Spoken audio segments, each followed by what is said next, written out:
Mi esposo dijo, llévate mi coche, amor. Hoy quiero que seas tú quien recoja a nuestro hijo. Pero yo sabía que él había dañado los frenos del auto. Sonreí, acepté y en silencio le di las llaves a mi suegra.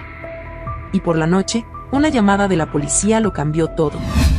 Pero antes de continuar, cuéntame en los comentarios, ¿desde qué ciudad me estás escuchando?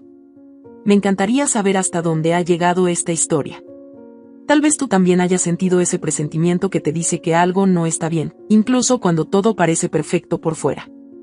Camila Vargas tenía 33 años y vivía en el lado tranquilo de una ciudad que no era ni demasiado grande ni lo bastante pequeña como para que todos supieran la vida de todos. Vivía con su esposo Mauricio Escalante y su hijo Nicolás, de apenas 6 años. Su casa era modesta, pintada de blanco con detalles de ladrillo expuesto, un jardín que cuidaba con esmero y un pequeño portón oxidado que crujía cada vez que lo abrían. Desde la banqueta, cualquiera habría jurado que allí vivía una familia unida. Los fines de semana, el olor a carne asada salía desde el patio, con risas de fondo, música de los 81 niños corriendo por todo el pasillo con un balón de fútbol. Camila era esa mujer que saludaba a los vecinos con una sonrisa, que preparaba el lunch de su hijo con dibujos en la servilleta y que aún llevaba la alianza en la mano izquierda como si pesara menos de lo que en realidad pesaba. Esa mañana era miércoles. Camila estaba en la cocina, batiendo huevos mientras Nicolás tomaba leche con chocolate, cuando escuchó pasos bajando las escaleras. Mauricio, vestido con camisa de mezclilla y pantalón de trabajo, apareció en el marco de la puerta. Le dio un beso frío en la mejilla, como por costumbre, no por amor. No me va a dar tiempo de pasar por el niño, dijo mientras buscaba las llaves en el llavero. Ve tú, sí. Llévate mi coche. El tuyo, creo que está haciendo un ruido raro. Camila levantó la vista. Lo miró apenas un segundo, pero ese segundo fue suficiente para notar algo distinto. No la miraba a los ojos. Se tocaba el cuello constantemente. Hablaba rápido, como queriendo terminar la frase sin darle espacio a que ella preguntara nada. ¿Un ruido?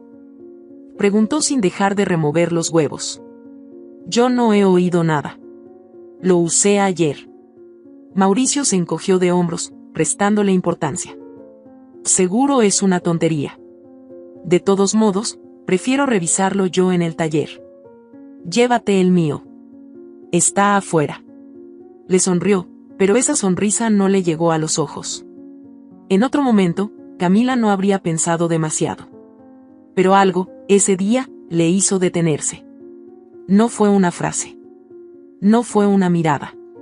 Fue el conjunto. La forma en la que Mauricio le estaba empujando hacia ese coche, como si no existiera otra opción.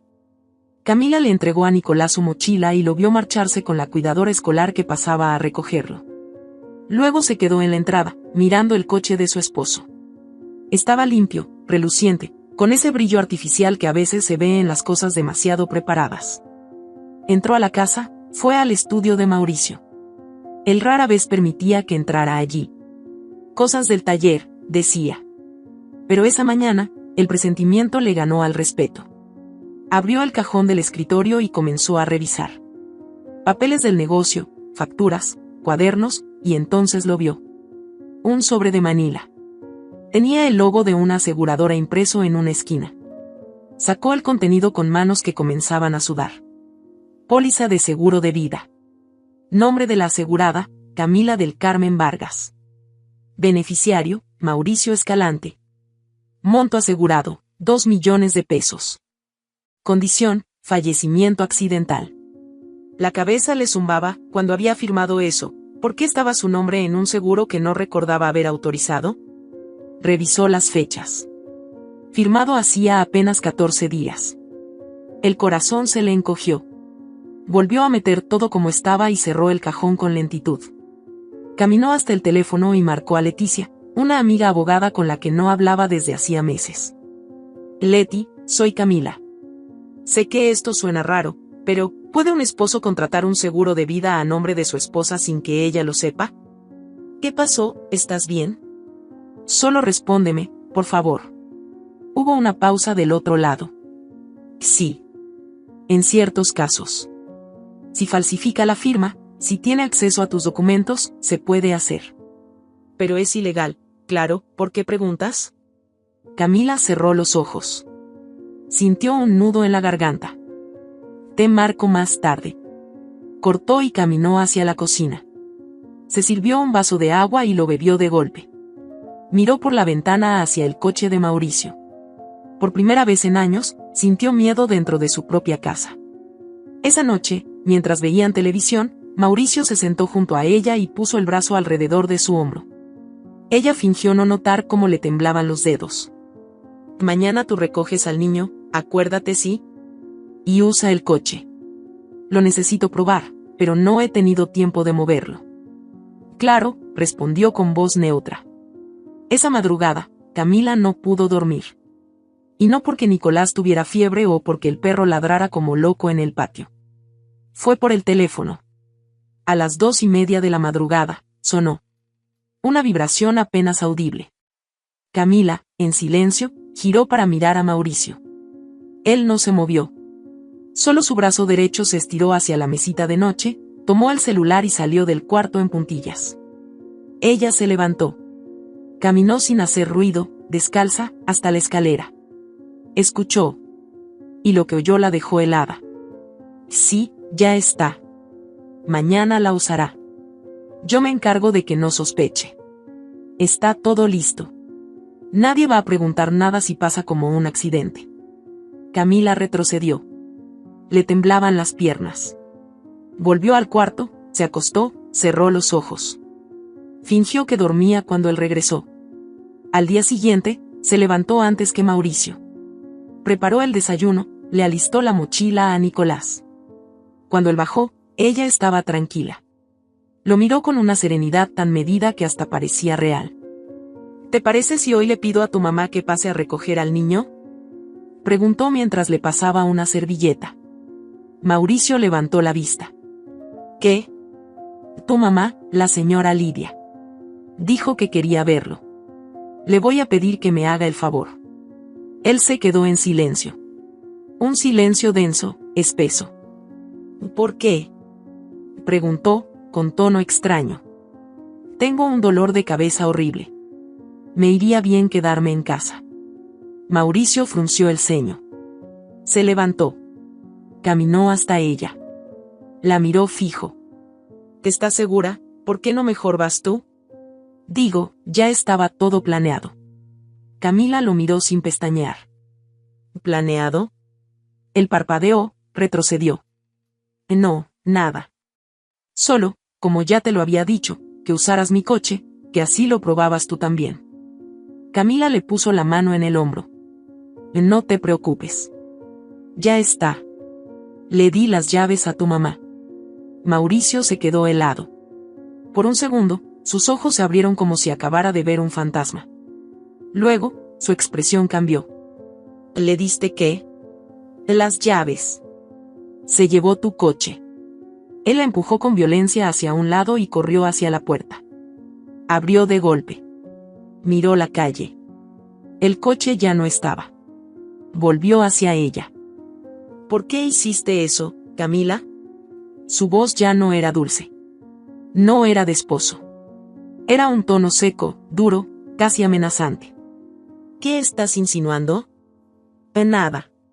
Solo que era mi coche. Yo iba a usarlo luego. ¿Qué necesidad de meterte? Ella lo miró con calma. ¿Por qué te molesta tanto? Solo fue tu mamá. Mauricio se pasó las manos por la cara. Murmuró algo. Luego subió las escaleras, encerrándose en el baño. Camila se quedó sola en la cocina. El corazón le latía con fuerza. Sabía que algo acababa de romperse para siempre. Y lo peor estaba por venir. Camila cerró la puerta de la cocina en silencio y se apoyó contra ella. El grito de Mauricio aún vibraba en su pecho. No era la primera vez que la alzaba la voz, pero sí fue la primera vez que ella sintió que su vida corría peligro real. El tono con el que la había cuestionado, la mirada agresiva, el temblor de sus manos, todo en él gritaba desesperación. No era solo por el coche. Era porque su plan había fallado. Llamó a Leticia desde el cuarto de lavado, donde sabía que Mauricio no la oiría. Usó su tono más sereno, aunque las palabras se le pegaban en la garganta. Necesito que me digas todo lo que puedas sobre seguros de vida. El mío, específicamente. ¿Qué pasó? ¿Estás bien? Solo dime. Si alguien contrata un seguro de vida a nombre de otra persona, con una firma falsificada, ¿puede cobrarlo si esa persona muere en un accidente? Sí. Si nadie investiga la autenticidad del contrato y la muerte parece accidental, se cobra sin problema. ¿Tienes el contrato en tus manos? Lo encontré en su cajón. Con mi nombre. Una firma que no hice. Leticia se quedó callada unos segundos. Luego habló con voz firme. Camila, estás en peligro. Ya lo sé. Colgó. No podía seguir fingiendo que todo estaba bien. Sabía que Mauricio había intentado matarla. Y no solo por un presentimiento. Ya tenía pruebas. La póliza, la llamada a escondidas, el cambio de actitud, la forma en que se alteró cuando supo que su madre usó el coche. Pero la peor prueba no era tangible. Era lo que sintió cuando él la miró con rabia contenida. Esa clase de mirada que solo se ve cuando una persona se siente acorralada y empieza a considerar otras formas de quitarte del camino. Esa noche, mientras Nicolás dormía con un peluche abrazado al pecho, Camila bajó al estudio con una linterna. No encendió la luz. Sabía qué buscaba. Revisó los cajones, las carpetas, las cajas etiquetadas. En una de ellas encontró un folder negro con papeles desordenados. Extractos bancarios, recibos de apuestas deportivas en línea, un contrato de préstamo con firma dudosa y otro seguro de vida. Este estaba a nombre de Mauricio, pero no lo había firmado él. Lo había hecho alguien más. Una persona llamada Francisco Ríos. No entendía qué hacía eso allí. Era como si Mauricio coleccionara pólizas. Como si hubiera hecho esto antes. Volvió a guardar todo como estaba, pero se llevó consigo una copia de su propio seguro. Lo escaneó desde la app del banco y lo mandó a su correo. Si algo le pasaba, alguien tenía que saberlo. Esa madrugada no hubo llamadas, pero sí hubo murmullos. Camila se levantó a tomar agua y escuchó a Mauricio hablando por teléfono desde la cocina. Esta vez no se cuidaba tanto de bajar la voz. Ella usará mi coche mañana. Ya está. No va a sospechar. Hablé con el de las cámaras. Todo está listo. Nadie verá nada. Camila se quedó helada. Él todavía pensaba que su plan estaba en pie. No sabía que ella ya había actuado antes. Que ya le había dado el coche a su madre. Que todo se había salido de su control. Al volver a la habitación, encontró a Mauricio ya acostado. Fingió que dormía, pero no pudo evitar notar que él la miraba. En silencio. Como si intentara leerle los pensamientos. Por la mañana, Mauricio actuó como si nada. Le preparó café, le habló a Nicolás con ternura, y hasta se ofreció a acompañarlos un rato antes de ir al taller. Hoy sí vas tú por el niño, ¿verdad? Camila lo miró. No parpadeó. No sonrió. Claro. ¿Me das las llaves? Mauricio sacó las llaves del bolsillo, pero no se las entregó de inmediato. Se las sostuvo en la mano, mirándola fijamente. Prométeme que irás tú. Ella fingió una sonrisa. ¿Por qué no iría? Él alzó una ceja, como si no le creyera. Pero terminó soltando las llaves. Camila sabía que no podía seguir estirando el juego. Era peligroso. Pero necesitaba más. Necesitaba entender qué había detrás. ¿Cuánto estaba dispuesto a hacer? Llamó a Leticia de nuevo. Esta vez le pidió algo más concreto. ¿Puedes averiguar si Mauricio tiene deudas grandes? ¿Algo que justifique esto? Leticia trabajaba con una firma que tenía acceso a bases de datos legales. Prometió revisar. Horas después, le envió un mensaje que la dejó sin aire. Camila. Tu esposo tiene 5 denuncias de deuda por apuestas ilegales. 3 acreedores distintos. Uno de ellos presentó una orden judicial. Están por embargarle el taller. Camila se quedó sentada en la cama, mirando la pantalla. Todo tenía sentido. El dinero. El seguro. El plan. El taller no era solo un negocio. Era su orgullo. Su carta de presentación ante todos. Lo perdería todo. a menos que recibiera un milagro económico. Y ella, muerta, era un milagro con forma de cheque. Esa tarde, Nicolás tuvo vómito.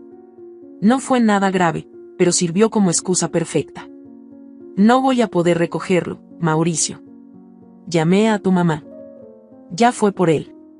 Del otro lado del teléfono, silencio. ¿Otra vez ella? Sí. ¿Hay problema? No. Solo, no me gusta cargarle el trabajo a mi madre. Ella se ofreció. Me dijo que quería pasar más tiempo con Nico. Mauricio respiró hondo. Está bien. Pero mañana vas tú. Prométemelo. Camila colgó. Esa noche fue distinta. Mauricio no habló. No preguntó. Solo se acostó, le dio la espalda y se quedó en silencio. Y entonces llegó la llamada. A las 9:30 de la noche, sonó el celular de Mauricio. Él lo contestó en la cocina. Camila bajó en puntas, se detuvo en la escalera. ¿Qué dices? ¿Por qué? ¿No lo hizo ella? Silencio. ¿Mi mamá fue por el niño otra vez? ¿Estás seguro? ¿Y qué pasó con el plan? ¿Y las cámaras? Otro silencio. Pues alguien tuvo que mover el coche. Yo no puedo esperar más. Me están respirando en la nuca, ¿entiendes? Camila cerró los ojos. Estaba solo. Se estaba hundiendo. Y ahora era peligroso. A la mañana siguiente, antes de que él despertara, Camila metió a Nicolás en el coche de ella y se fue. No avisó. No dejó nota. Lo llevó a casa de Leticia. Y no sé qué va a pasar, pero necesito estar en un lugar donde no me encuentre. Solo unos días. Leticia la abrazó. Aquí está segura. Esa misma noche, Leticia le entregó otra copia del contrato del seguro. Ya verifiqué. La firma es falsa. Esto es ilegal. Si presentas esto a la policía, él va preso. Camila lo miró. Lo pensó. Lo consideró. Pero algo en ella aún quería saber hasta dónde podía llegar. Quería que él lo admitiera. Quería escucharlo decirlo con su propia voz. Por eso, esa noche lo llamó. Mauricio, necesito hablar contigo. Ven a casa de Leticia. Estoy aquí. Él no preguntó por qué. Solo dijo que iría. Cuando llegó, su rostro estaba tenso. Ojeroso. Miró a Camila con rabia disfrazada de amor. ¿Por qué te fuiste así? Me tienes como loco. Camila lo dejó hablar. Luego le mostró el contrato del seguro. Esto, lo encontré. Y también escuché tus llamadas. ¿Vas a decirme la verdad o quieres que lo haga un juez? Mauricio intentó decir algo. Pero no le salió la voz. Solo se dejó caer en una silla. Y no quería hacerlo. Pero me presionaron. Les debo más de lo que puedo pagar. No sé cómo llegué tan lejos. ¿Te cortaste los frenos? Mauricio la miró. Bajó la cabeza. Sí. Camila lo grabó todo. Y mientras él confesaba, ella solo pensaba en Nicolás. En cómo lo miraba cada mañana. En cómo habría sido su vida sin madre. Y decidió que no iba a permitir que nadie más pagara por el miedo que ella había sentido. Mañana, iba a entregarlo. Esa noche, Camila apenas durmió. No era por inseguridad. Era por la tensión de lo que había decidido hacer.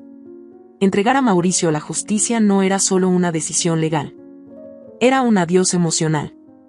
Era aceptar que el hombre al que había amado durante años era su agresor, su verdugo, su enemigo. Leticia insistió en que fueran a la policía esa misma noche, que no esperaran. Pero Camila necesitaba preparar a Nicolás, despedirse en silencio de la vida que conocía.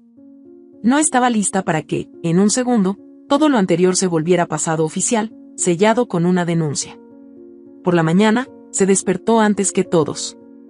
Preparó el desayuno como siempre. Lavó la ropa de Nicolás. Organizó la mochila del niño con tanto esmero como si nada estuviera a punto de cambiar. Mauricio no apareció. Había pasado la noche fuera. Ella sabía dónde estaba. La angustia lo había consumido, seguramente bebiendo con alguno de sus contactos, Esos que antes llamaba amigos del taller y que ahora eran más bien fantasmas que lo seguían, recordándole cada deuda, cada error. A las 9 de la mañana, Camila llevó a Nicolás con una vecina de confianza. Le pidió que lo cuidara solo por ese día. Dijo que tenía que resolver algo urgente en el banco. La mujer, que la adoraba, no hizo preguntas. Cuando regresó a casa, vio el coche de Mauricio estacionado, pero con algo raro. Estaba en una posición que no correspondía con cómo él solía aparcar. Como si lo hubiera dejado a toda prisa. Entró con cuidado, sin hacer ruido. El silencio la alertó más que cualquier grito. No estaba en la sala, ni en la cocina. Lo encontró en el estudio. Tirado sobre el escritorio, dormido, con una botella a medio vaciar a un lado y un cigarro consumido hasta la colilla en el cenicero. Camila lo observó un instante. El hombre que una vez admiró por su carácter, por su iniciativa, por su sonrisa, ahora era solo una figura derrotada, envejecida por el miedo y el remordimiento. Decidió que ese no era el momento para hablar. No todavía. Tenía algo más que hacer. Tomó las llaves del coche. Llamó a don Rubén, su vecino. Le pidió que la ayudara a revisar el vehículo. El viejo salió en sandalias, limpiándose las manos con un trapo, como si todavía trabajara en su taller de hace 20 años. ¿Otra vez el coche de tu esposo? ¿Qué necesitas? Camila no titubeó. Revísale los frenos. Y dime si alguien los ha tocado. Don Rubén no preguntó. Bajó la cabeza y se metió bajo el coche. Tardó 20 minutos en salir. Cuando lo hizo, tenía la cara seria, sin rastro del humor con el que siempre hablaba. Están cortados. No del todo, pero sí lo suficiente como para que fallen en una frenada fuerte. Esto no es desgaste. Alguien lo hizo. Camila apretó los labios. Sintió que la realidad le daba una bofetada. No era una sospecha. Era un intento de asesinato. ¿Podrías hacerme un favor, Rubén? Dijo con voz baja.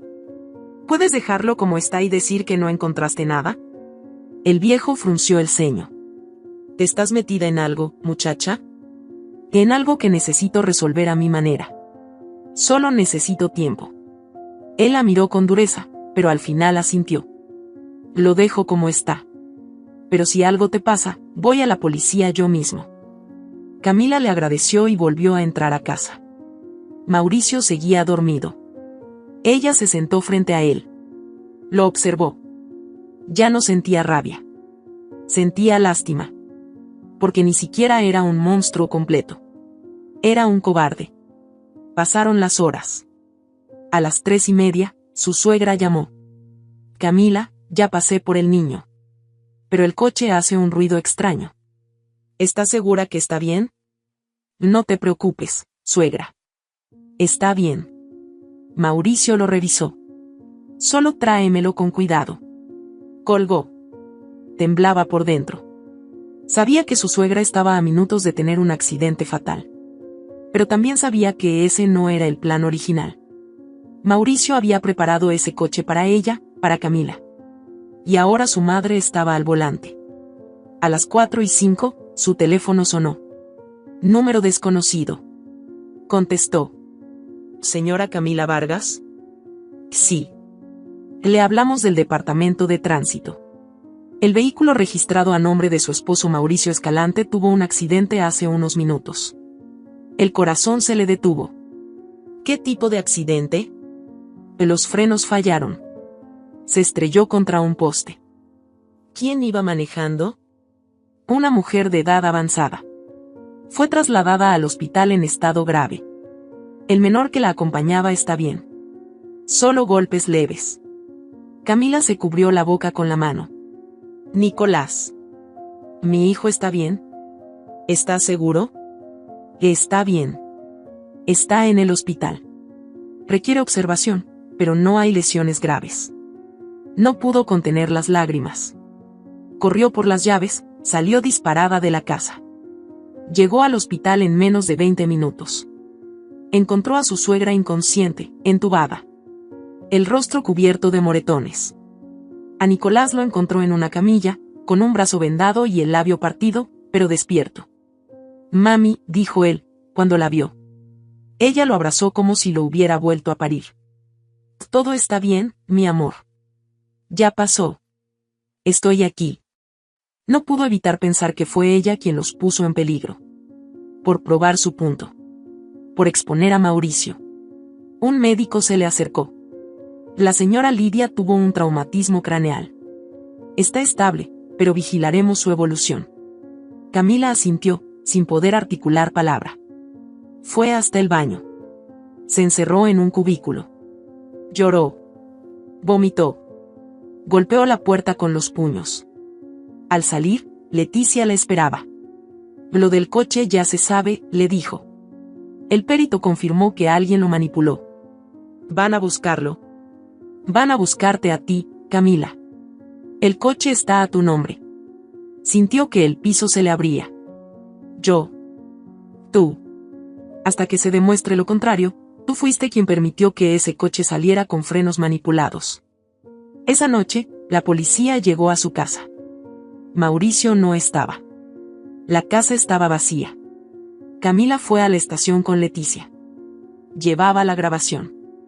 La conversación donde Mauricio admitía que había sido él. Don Rubén fue citado como testigo. Declaró que ella le pidió que no dijera nada, pero que le advirtió. Que ella no es culpable. Quería proteger a su hijo, dijo. Camila entregó el audio. También mostró el seguro falsificado. La policía emitió una orden de búsqueda. Mauricio Escalante fue capturado 48 horas después, intentando cruzar a otro estado. Cuando lo llevaron a la comisaría, Camila fue llamada para testificar. Él la miró con odio. Fuiste tú, le dijo. Siempre tan perfecta. Siempre con tus reglas. Yo solo quería salvarme. ¿Matándome? ¿Dejando huérfano a tu hijo? Era eso, o los otros me mataban a mí. Camila lo miró sin temblar. Pues ahora tendrás que explicarlo frente a un juez. Salió de la comisaría con la cabeza en alto. Sabía que todo estaba por cambiar. Que el escándalo iba a explotar. Que los vecinos, la familia, todos iban a saber. Pero no le importaba. Había salvado a su hijo. Había salvado su vida. Y lo más importante, había terminado de desenterrar la verdad. Pero la verdad, cuando sale a la luz, nunca se detiene donde uno espera. No se limita a mostrar el rostro del culpable, también arrastra a todos los que estuvieron cerca, los que supieron algo y callaron, los que miraron para otro lado, o incluso los que simplemente sobrevivieron.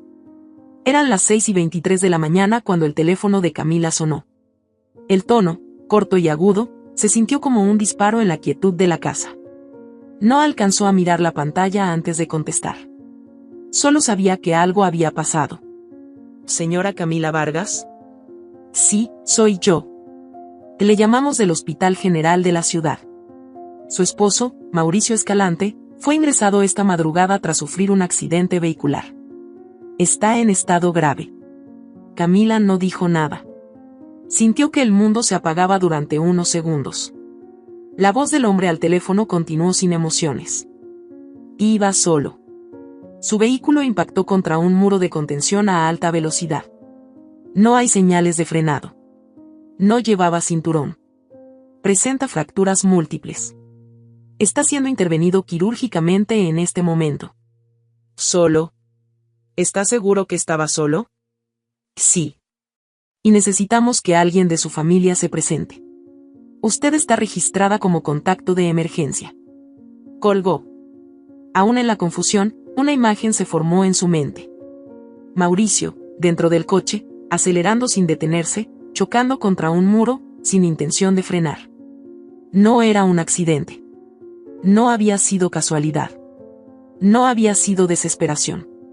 Había sido una decisión. Se vistió en silencio.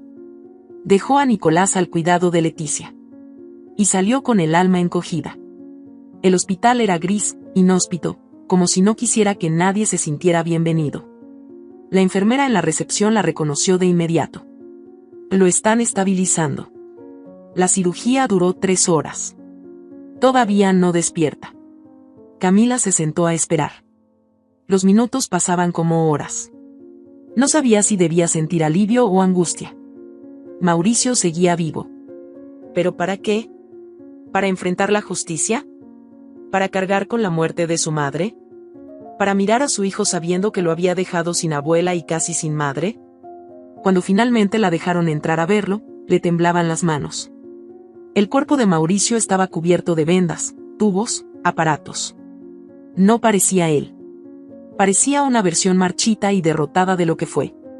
Había perdido toda esa arrogancia con la que un día la había enamorado.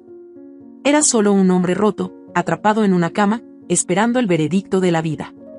No dijo nada. Se quedó unos minutos en silencio, mirándolo. Recordando. Al salir, recibió otra llamada. Esta vez, el tono era distinto. Más grave. Señora Camila, le habla el agente Aranda. Estamos investigando el accidente del señor Escalante. Hay inconsistencias mecánicas que nos hacen sospechar de un sabotaje. Quisiéramos conversar con usted. Nada formal. Una entrevista informal, como le decimos. Sabía que eso no existía. No había entrevistas informales cuando se hablaba de sabotaje. Colgó y se quedó inmóvil frente al ascensor. Las puertas se abrieron, pero no entró. Tenía el cuerpo helado. Una cosa era ser víctima.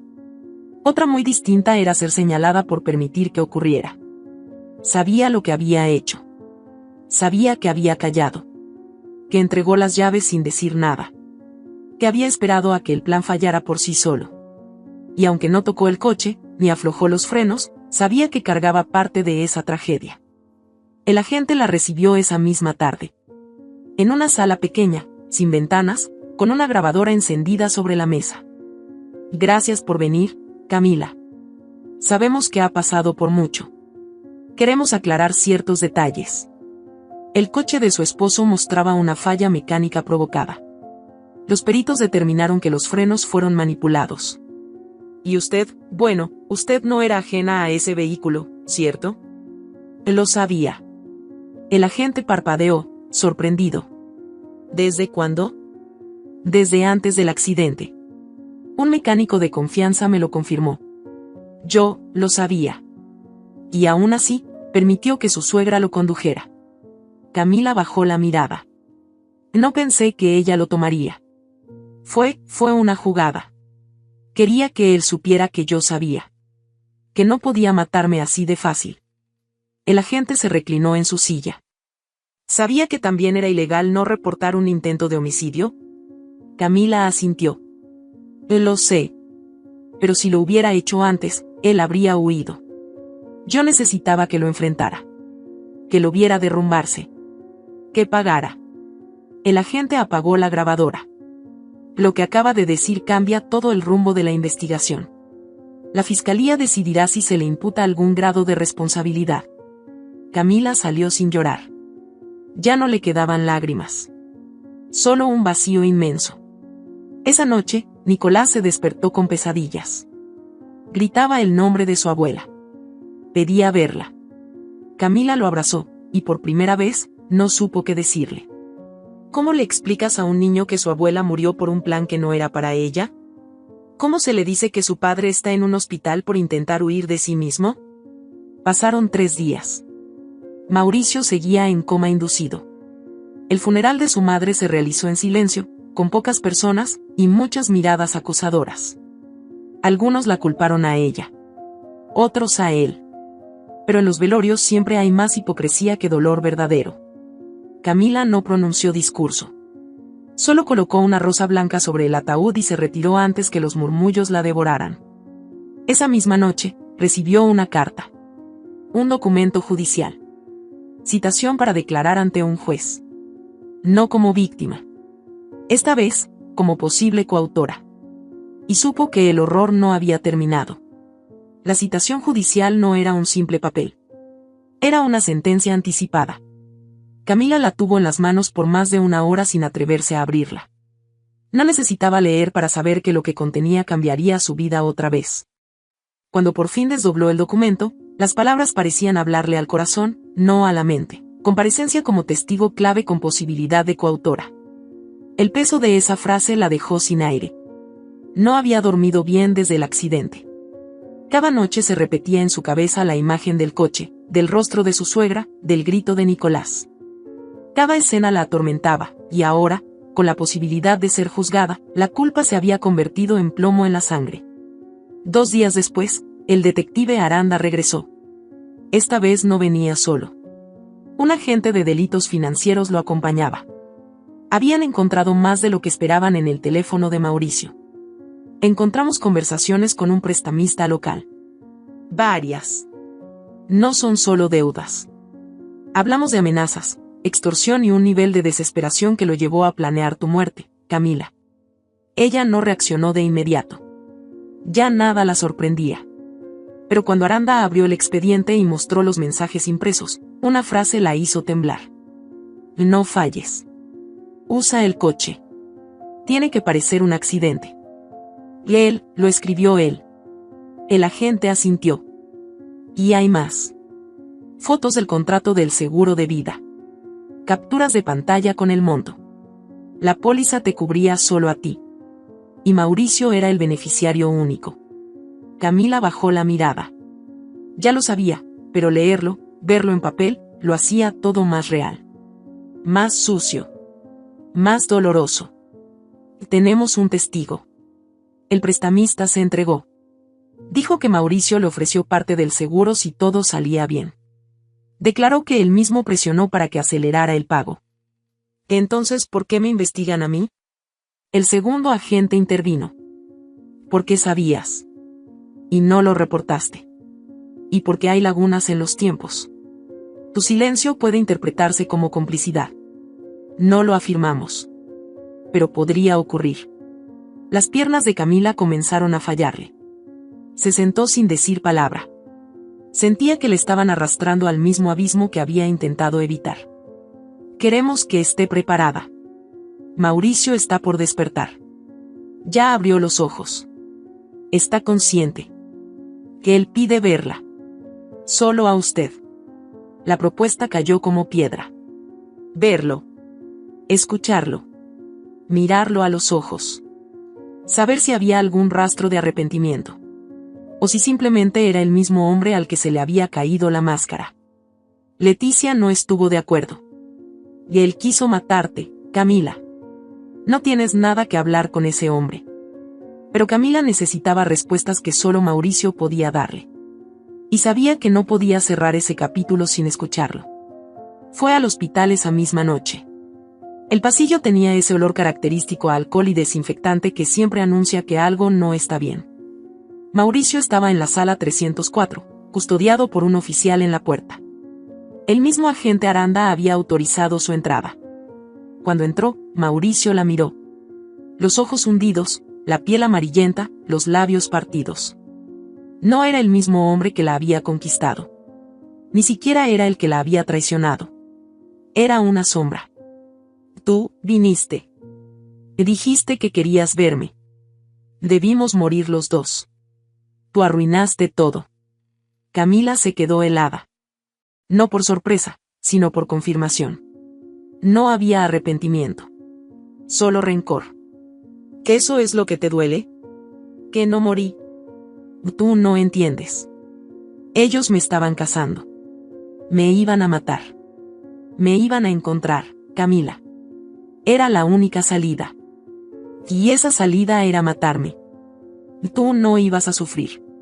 Solo un accidente. Tenía que parecer normal. Te ibas a dormir. Eso era todo. Camila dio un paso atrás. Quiso vomitar. Quiso gritar. Pero no lo hizo. Le habló con la misma frialdad con la que él planeó su muerte. Tu madre murió. Nicolás casi muere. Yo cargué con la culpa. Y tú solo te lamentas porque no salió como querías. Me quitaste todo. No. Tú lo destruiste solo. Camila se marchó. No había redención para Mauricio. No había salvación para lo que quedaba de él. Al salir, el agente Aranda le entregó una copia del expediente.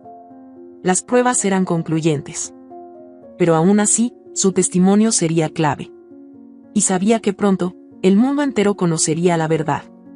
Una verdad que no perdona, que no olvida, que no se lava con tiempo ni con lágrimas. Camila regresó a casa con la mirada fija, como si llevara una venda en los ojos que solo le permitiera ver hacia adentro. Todo lo que había escuchado de boca de Mauricio seguía retumbando como eco entre las paredes de su pecho. Había deseado escuchar otra cosa. Un perdón, una explicación más humana, menos cruel. Pero él solo había confirmado lo peor. Esa noche, sola en su cuarto, reprodujo una y otra vez la grabación que había hecho en el hospital. No era legal. No había pedido permiso. No le importaba. Tenía que tener algo más que su palabra. Algo que nadie pudiera negar. Sí, quería que murieras. Era eso o ellos me mataban a mí. No te odio, Camila. Te necesitaba muerta. La frialdad con la que lo había dicho se le clavó como cuchillo en la garganta. No había lágrimas. No había vacío. Solo rabia. Un fuego silencioso que quemaba lento. Al día siguiente, fue directamente a la fiscalía. Exigió hablar con el agente Aranda. Cuando le mostró la grabación, él no dijo nada por varios minutos. Solo escuchó. Luego apretó el puño y asintió con lentitud. Esto cambia todo.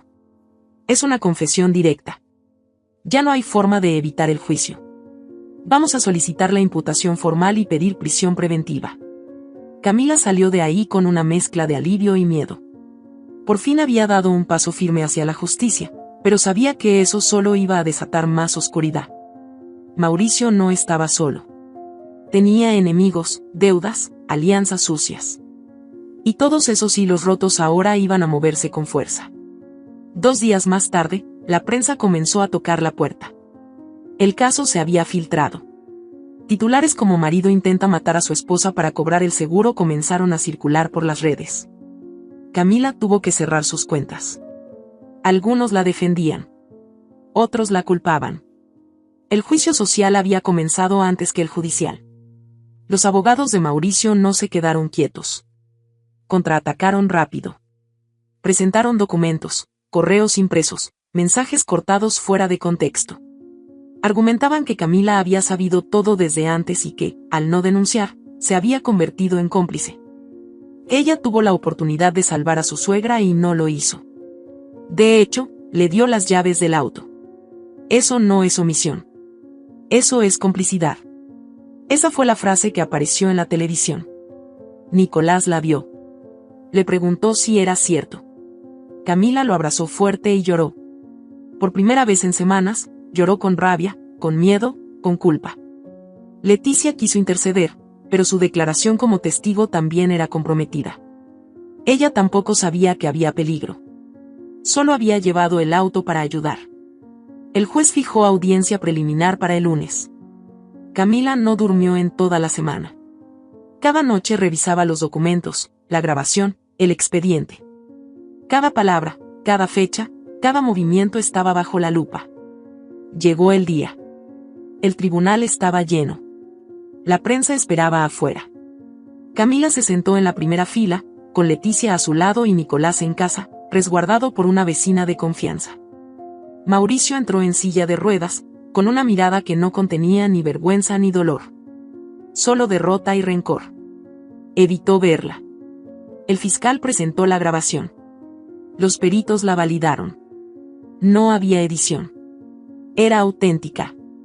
La defensa alegó que Mauricio no estaba en plenas facultades mentales cuando habló. Que estaba medicado, confundido. Pero no funcionó. El juez escuchó todo. Luego pidió silencio. Ante los elementos presentados, y la gravedad de los hechos, este tribunal determina prisión preventiva para el imputado Mauricio Escalante. Camila sintió un respiro por primera vez en mucho tiempo. No era el final. Pero era un paso. Horas después, recibió una llamada del agente Aranda. Su voz no era la de siempre.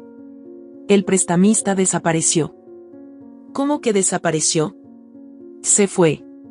Nadie lo ha visto. Su casa vacía. Su teléfono apagado.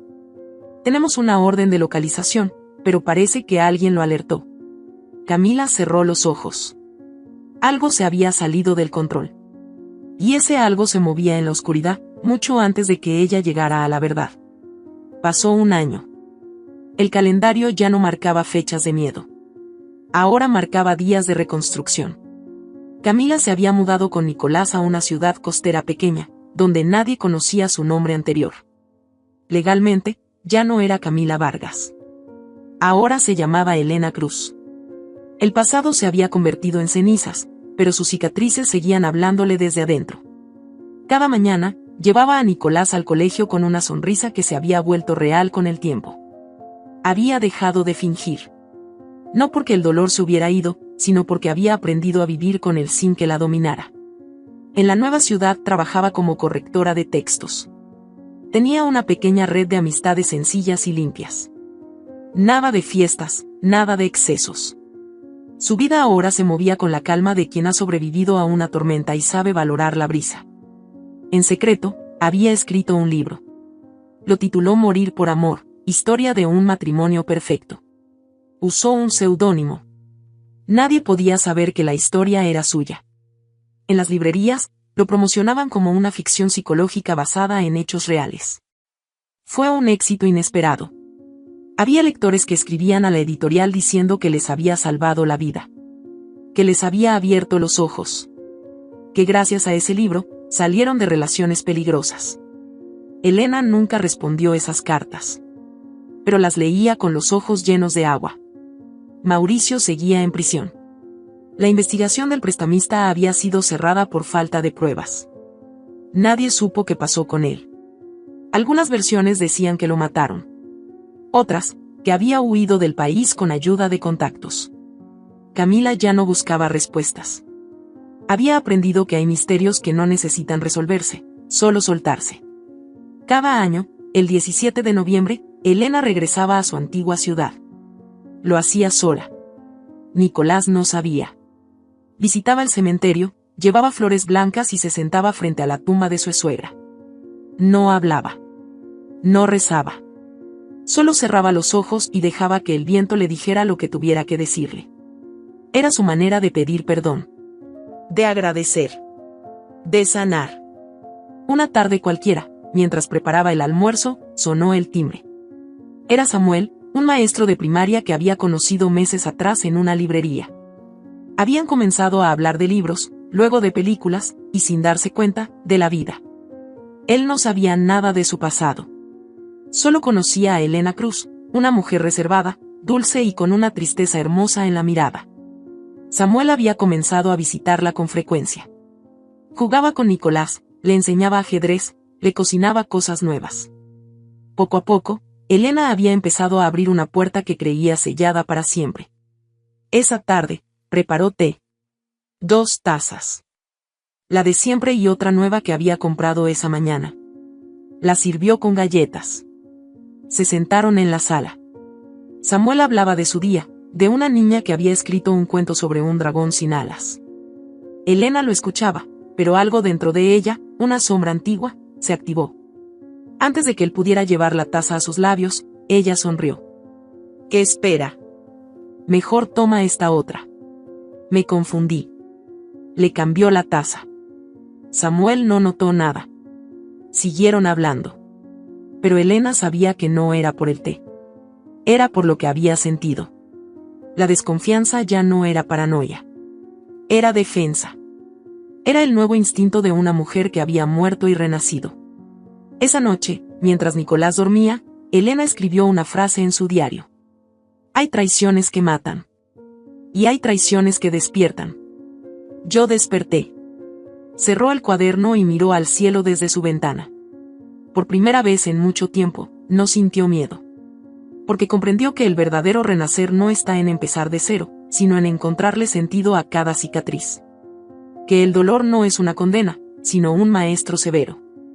Y que cuando todo se cae, solo Dios permanece. Elena había vivido el infierno. Había amado a un hombre que quiso asesinarla. Había perdido familia, amigos, identidad. Pero a través de cada noche oscura, había aprendido a mirar hacia arriba. Dios no le evitó el dolor. Pero le dio la fuerza para resistirlo. Le dio la claridad para ver la verdad. Le dio a Nicolás como motor. Y le dio otra oportunidad de amar, aunque el miedo siguiera latente. Elena Cruz sabía que ya no era la mujer de antes. Y no quería volver a serlo. porque la ingenuidad la había llevado al borde. La fe, en cambio, la había salvado. Y en ese silencio, entre las sábanas limpias de una casa sin secretos, miró al cielo y susurró: Gracias, Dios. Porque cuando todo me falló, tú no lo hiciste. Si esta historia te ha gustado, te invito a que me dejes en comentarios qué has sentido al escucharla, y si has pasado por una situación de engaño similar, me encantaría que compartas tu valiosa opinión.